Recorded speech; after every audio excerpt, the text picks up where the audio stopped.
जय मसीह की, praise the Lord. मेरे प्रिय मित्रों, आइए हम परमेश्वर के वचन की ओर आगे बढ़ते हैं। पहला शमूएल उसका 3 अध्याय और उसके 18 पद से, और पिछली वीडियो आप देखिएगा जरूर। उसका लिंक इस वीडियो के डिस्क्रिप्शन में मैं दे दूंगा। प्रियो, 3:18 पद इस प्रकार से हमें बता रहा है, तब शमूएल ने रत्ती रत्ती बातें कह सुनाई और कुछ भी ना छिपा रखा। और वह बोला, वह तो यहोवा है। एली ने कहा, वो तो यहोवा है, जो कुछ उसे अच्छा लगे भला जाने वही वह करे। जो मैं कहना चाहता हूं, क्योंकि रत्ती रत्ती बात, रात की बात, राज की बात शमूएल के द्वारा एली को बता दी गई। रत्ती रत्ती मैं आपको इसलिए बताना चाहता हूं, आप कभी भी परमेश्वर के सामने स्पष्ट रीति से वो बात लेकर कभी नहीं जाएंगे। उसमें से बहुत सी बातें आप छुपाएंगे। एक सेवक के सामने भी आप उन बातों को छुपा लेंगे जो आपके मतलब की होंगी, और वो बात आप बताएंगे जो उनके मतलब की होगी। पर एली के सामने जो रात के दर्शन की बात थी, जो राज की बात थी, उन बातों को रत्ती रत्ती करके उसने बता दिया। याद रखना, क्यों बताया वो भी बात बताऊंगा, और बताना चाहिए ये बात भी बताऊंगा। पहली बात, ये बालक परमेश्वर का भय मानने लगा है। इस बालक के ऊपर परमेश्वर का अभिषेक आया है, शमूएल के ऊपर। और दूसरी बात कि एली ने से इस तरीके से कहा था, जो हम वचन में पढ़ते हैं, अगर तू उनमें से कुछ भी बात को छुपाए, बाइबल में लिखा है 17 पद में, हम पिछले में जाते हैं, तो परमेश्वर तुझसे वैसा ही वरन उससे भी ज्यादा करे। तो कौन श्राप लेना चाहेगा? कौन? अभी शादी तक नहीं हुई भाई, बाल बच्चे नहीं हुए, रिश्ता तक नहीं हुआ, क्यों श्राप लेना? क्यों ना श्राप से बचे रहने के लिए हर बात को बड़ी क्लैरिटी के साथ, स्पष्टता से, सच्चाई से, दिल की उन बातों को जो आपने सुना देखा उसे प्रकट करें। उसमें से एक बिंदु भी कि हेर फेर ना करें, उसमें बदलाव ना करें। अगर आप उसमें बदलाव करते हैं तो वो श्राप जो एली के घराने पर आने वाला था, वो श्राप शमूएल पर आ जाएगा। शमूएल ने हर एक राज की बात को, रात की बात को रत्ती रत्ती करके एली को बताया। इसलिए बताया, कल को वो श्राप जो रात में परमेश्वर ने दर्शन देकर कही थी एली के घराने के विषय से, वो मेरे ऊपर ना आ जाए। प्रियो, इसी बात से हमें भी सीखने की जरूरत है कि जब भी हम परमेश्वर के पास या परमेश्वर के भवन में जाएं, चाहे हमें गवाही के रूप में बोलना है, चाहे हमें प्रार्थना में बोलना है, चाहे हमें सेवक के सामने जाकर ये बात को प्रकट करना है कि रात मेरे साथ ऐसा हुआ, या मेरी जिंदगी में ऐसा चल रहा है, या मेरे पति की जिंदगी में ऐसा चल रहा है, या पति कहे मेरी पत्नी की जिंदगी में या मेरे बच्चों की जिंदगी में कुछ गलत चल रहा है, और उसमें से कुछ भी ना छुपाए। जब विश्वासी जन, सेवक जन छुपाना शुरू करते हैं, और वही एक बड़ा पाप बन जाता है, परमेश्वर की नजर में गुनाह बन जाता है। और परमेश्वर के दर्शन की उन बातों को एली को बताने से वो डरा जरूर था, पर एली ने भी उसके अंदर एक डर को पैदा कर दिया। और डर ये था, जो भी बातें तुझे बताई गई है उसका प्रतिफल तुझे मिलेगा, और उससे भी ज्यादा मिलेगा। और वो प्रतिफल क्या है? आप जानते हैं कि वो प्रतिफल अच्छा नहीं है। उस प्रतिफल में श्राप है, उसमें घराने की नष्टता है, घराना समाप्त हो जाएगा, परिवार बिगड़ जाएगा, और वो तो श्राप है। हम श्राप क्यों लें? हम आशीष लें। आपको सोचना है कि मैं आशीषों के लिए बुलाया गया या श्राप के लिए। एली का घराना कभी खराब नहीं होता अगर एली और एली का बच्चे सतर्क होते या एली अपने बच्चों को सावधानी के साथ पवित्र करता। आपको मालूम है आयुब की किताब में लिखा है वो प्रति बार उठकर परमेश्वर को धन्यवाद बलिदान चढ़ाता था, पाप बलि चढ़ाता था। आयुब अपने बच्चों के प्रति कहीं उन्होंने कोई गलती ना कर दी हो और वो परमेश्वर की नजर में एक धर्मी व्यक्ति था, भय मानने वाला था। शैतान को भी परमेश्वर ने पूछ लिया कहां से आता है, बोला ढोलते डालते घूमते घामते फ्री हूं, कहीं भी चला जाता हूं, आ गया। आया समझ में? उसने पूछा क्या तूने मेरे आयुब को देखा? हाँ देखा है, तूने उसको करुणा की है, तूने उसके चारों ओर बाड़ा बांधा है, तूने उसको बहुतायत से आशीष दिया, तो तेरी तारीफ करेगा ही।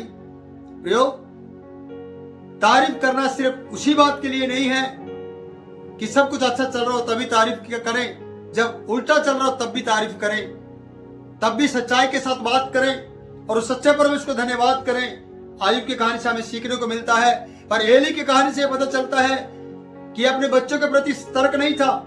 जैसे आयुब पाप ना करने पर भी अपने बच्चों के पापों को, गलती को ध्यान में रखते हुए, जबकि उन्होंने की नहीं, उसके लिए भी परमेश्वर के साथ वार्तालाप करता है, बलिदान चढ़ाता है, सजदा करता है, आराधना करता है और उस परमेश्वर को धन्यवाद देता है। क्या हम नहीं कर सकते? ऐसा कर सकते हैं प्रियो। अगर आप परमेश्वर की नजर में अच्छे हैं और आप हर दिन परमेश्वर का भय अपने बच्चों को सिखाते हैं, अपने बच्चों को सतर्क करते हैं परमेश्वर के प्रति, परमेश्वर का प्रेम उन्हें बताते हैं और जो परमेश्वर ने आपके जीवन में किया है यीशु मसीह के द्वारा, उन बातों के लिए, छोटी छोटी बातों के लिए परमेश्वर का धन्यवाद करते बच्चों के सामने। अगर आप परमेश्वर का भय उनको सिखाते हैं और बलिदान चढ़ाना सिखाते हैं, भेंट देना सिखाते हैं, प्रेम सिखाते हैं, मानना सिखाते हैं, तो बच्चे उसी मार्ग पर चलेंगे जिस पर आप चलते हैं। मैं आपसे कहना चाहता हूं कोई भी बात शमूएल के द्वारा छुपाई नहीं गई, क्योंकि छुपाने की बात आशीष लेकर नहीं आएगी। अगर वो छुपाता है तो वो बातें शमूएल पर आ पड़ेंगी। आज आप परमेश्वर से कुछ भी छुपाते हैं, परमेश्वर के जन से कुछ भी छुपाते हैं, उसके सेवकों से कुछ भी छुपाते हैं, तो याद रखना वो सारी बातें लौट कर आपके पास आएंगी। हो सकता है वो आशीष की बातें ना हो। आज अपने बच्चे की इज्जत बनाए रखने के लिए कि उसकी इज्जत खराब ना हो, आप उन बातों को परमेश्वर से छुपा रहे हैं, सेवकों से छुपा रहे हैं, चर्च से छुपा रहे हैं, तो एक दिन याद रखना परमेश्वर को उजागर करेगा और आशीष के रूप में नहीं, श्राप के रूप में। श्राप से बचने का एक ही तरीका है, मान लो, रत्ती रत्ती बात को परमेश्वर को बता दो, पश्चाताप में आ जाओ, पश्चाताप करो, ताकि परमेश्वर आपके गुनाह मिटा दे।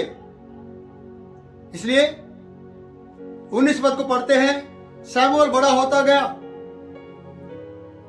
और एली ने तो पिछले पद में लिखा है जो कुछ उसे भला लगे वो करे, वही करे, क्योंकि उसका तो ध्यान है, वो तो बुजुर्गी में है और बच्चों के साथ भी बुरा होने जा रहा है, अगले आने वाले समय में हम देखेंगे। पर 19 पद बताता है शमूएल बड़ा होता गया और यहोवा उसके संग रहा और उसने उसकी कोई भी बात निष्फल होने नहीं दी। शमूएल की बात या परमेश्वर की बात निष्फल होने नहीं दी, हर बात फलवंत हुई। साथ में 20 पद भी लेता हूं, और बैरसीबा से दान से बैरसीबा तक रहने वाले इस्राएलियों के लोगों ने जान लिया कि शमूएल यहोवा का नबी होने के लिए नियुक्त किया गया है। प्रियो, थोड़ा समय दीजिएगा मुझे, मैं इस पद को बोलना चाहता हूं। पद में बताया गया कि नए न्याय की नियुक्ति परमेश्वर की ओर से एक विश्वास योग्य न्याय की नियुक्त किया गया, अभिषिक्त किया गया, इजराइल के लिए, यहूदा के लिए, पूरी दुनिया के लिए। ये खुशी की बात है कि जिससे परमेश्वर बात करे उसकी बात को हमें सुनना चाहिए।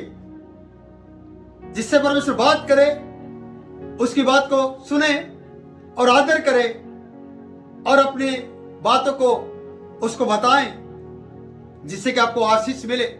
इसलिए शमूएल का अभिषेक हुआ, शमूएल से परमेश्वर ने बात की, शमूएल के साथ परमेश्वर बना रहा। शमूएल के लोगों ने जान लिया, इस्राएल के लोगों ने, कि शमूएल की नियुक्ति हो गई है एक नबी के रूप में परमेश्वर की ओर से। वैसे ही परमेश्वर आपको भी आशीष देना चाहता है। अगर आप पवित्रता के साथ उसके भवन में बने रहते हैं, पवित्रता के साथ अपना जीवन जीते हैं, पवित्रता के साथ आप बने रहते हैं, तो सच कहता हूं परमेश्वर आपका साथ देगा और अपनी भेद की बातें आप पर प्रकट करेगा। और परमेश्वर आपका समय मांगता है, आपके देह प्राण को बड़ी पवित्रता के साथ मांगता है। भावता हुआ बलिदान करके चढ़ाने की जरूरत है। रोमियो 12:1 में जीवित बलिदान मांगता है। आपके देह प्राण अच्छे और स्वस्थ और पवित्रता के साथ होने चाहिए। परमेश्वर आपको एक नियुक्ति प्रदान करेगा, अपने बेटा बेटी के रूप में, अपने नबी के रूप में, अपने राजा के रूप में वो आपको नियुक्त करेगा। शमूएल की नियुक्ति हुई है पूरे इजराइल के लिए नबी के रूप में। परमेश्वर का धन्यवाद करता हूं उस बात के लिए। प्रियो, 21 पद भी हम इस अध्याय को समाप्त करते हैं। और यहोवा ने शिलो में फिर दर्शन दिया, क्योंकि यहोवा ने अपने आप को शिलो में शमूएल पर प्रकट किया और अपने वचन के द्वारा उस पर प्रकट किया। ये तीसरा अध्याय यहाँ पर समाप्त होता है। हमारा समय भी ज्यादा हो गया है। प्रभु आपको बहुत से आशीष दे।